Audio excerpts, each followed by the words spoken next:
In this video, we're going to discuss and demonstrate high velocity, low amplitude or HVLA technique for the lumbar spine.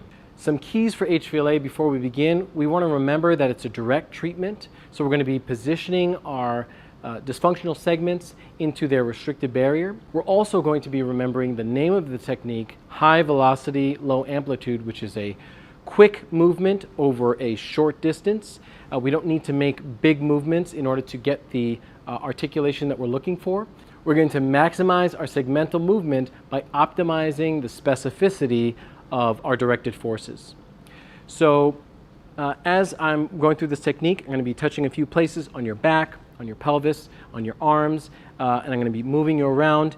You let me know if it's uncomfortable for you at any point, okay? All right, is it okay if we begin? All right. So I pre-diagnosed my patient with several somatic dysfunctions. So now we're going to begin by treating our L2 dysfunction, our non-neutral dysfunction. L2, flexed, rotated left, side bent left. So can you lie on your right side facing away from me?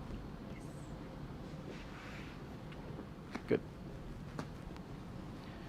So in this example, we're going to be positioning our patient with the posterior transverse process up or closer to the ceiling. By doing that, we're going to be using their pelvis and lower extremity to engage the lumbar spine to that segment to rotate into their restricted barrier.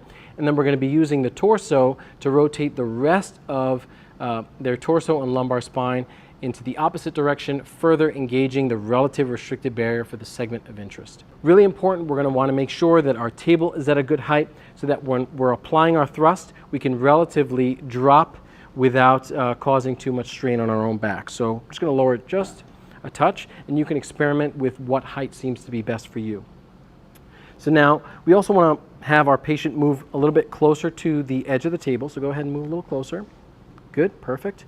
And they can start in this relative position with their arm under their head, acting like a pillow, and their knees slightly flexed to provide them a little bit of extra support. So now we're going to find our landmarks. We're going to start with our L2 diagnosis, which is L2, flexed, rotated left, side bent left. We're going to begin by using the iliac crest here, then moving down the midline until we find L4, spinous process. Then we're going to move two spinous processes superiorly until we reach L2. So now that we're here at L2, we can monitor at either the spinous process or we can monitor at the transverse process that's posterior, which is this left transverse process. From here, we're going to be monitoring with our left hand, and then with our right hand, we're going to grab our patient's bottom leg, and you can grab it towards the middle of the shin or towards the ankle. And we're going to flex their legs and hips until we feel some motion at L2. And once we begin to feel some motion right at L2, then we're going to switch our hand to stabilize this top leg, and then we're going to ask our patient to straighten their bottom leg. Go ahead and straighten your bottom leg. Go ahead.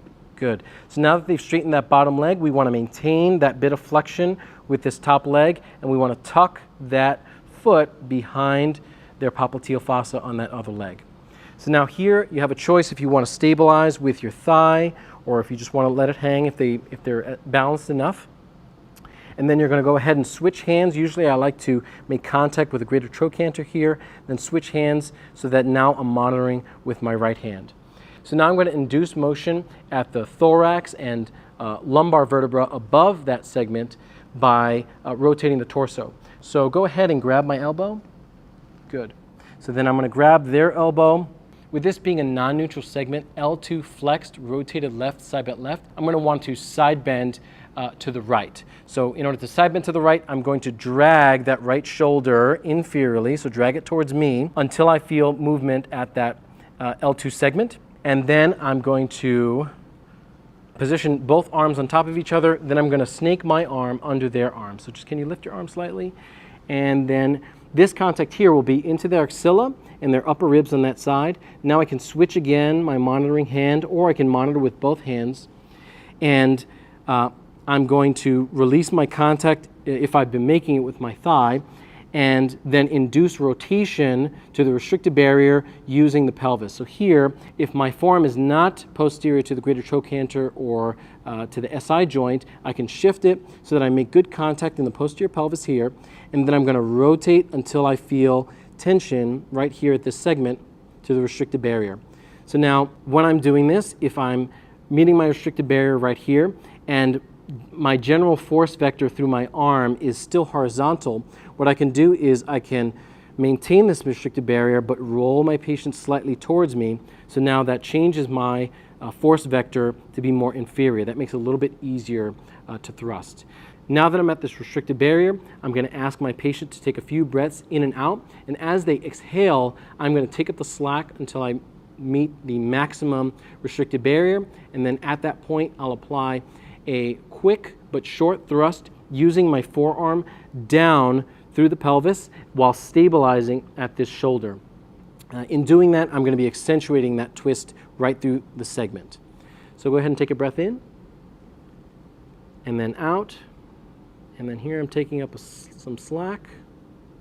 And then one more time, breath in. Now here at the end of exhalation, I'm going to thrust. So go ahead and breathe out. Good. And then, good. And then I'm going to return my patient back to a neutral position and reassess for somatic dysfunction. So go ahead and sit up facing this wall here. Good. So now, starting from iliac crest, I'm going to find L4, move up to L2, move lateral to L2 transverse processes, and the left rotation of L2 seems to have improved. Can you go ahead and flex forward, and then come back up, and stick out your chest? Good, and that looks relatively symmetrical to me. Good. So for our next example, we're going to be treating a group curve, L3 to L5, neutral rotated left, side bent right. So now we're going to be focusing on treating the apex of that curve, L4. So again, we're going to have our patient lie on the right side. So go ahead and lie on your right side. And we're going to want to make sure, again, that our table is at a good height and that our patient is at a good distance from the edge of the table. Just move slightly to the edge of the table. Perfect, that's fine. And now again, we're going to find our landmarks. So iliac crest, moving down to spinous process of L4. Then we're going to move a little bit lateral to find the transverse process, where you can monitor at the spinous process. Then we're going to grab that bottom leg here. We're going to flex the hips and knees slightly until we feel engagement right at that segment. As soon as we feel movement, then we're good. Then go ahead and straighten out that bottom leg. Good, perfect. We're going to take this top leg without losing that flexion and engagement, and we're going to just tuck it behind the popliteal fossa here. Then we're going to switch hands, and then we're going to ask our patient to grab our arm. Go ahead and grab my elbow.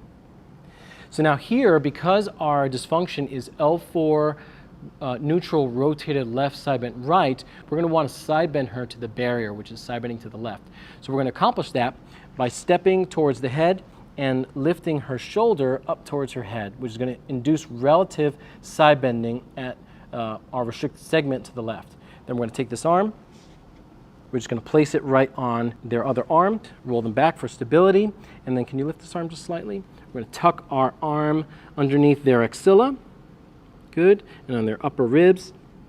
And then from here, now that we're in a stable position, we can monitor with our other hand, monitor with both hands if you like, and then use our forearm behind the pelvis, and then induce rotation to the restricted barrier. So I'm rotating that L4 to the right. And then from here, if my force vector is still too horizontal, I can roll them towards the edge of the table to create more of a vertical force vector. And then I can go through my breath cycles, and at the end of the second breath, I'm going to apply a quick but short thrust through the restricted barrier. So go ahead and take a breath in and out, and I'm going to take up the slack, let that pelvis fall, and then again, deep breath in, and then out. And at the end of the breath, a quick drop down, and then back up. And then I would return my patient back to a neutral position and reassess for somatic dysfunction.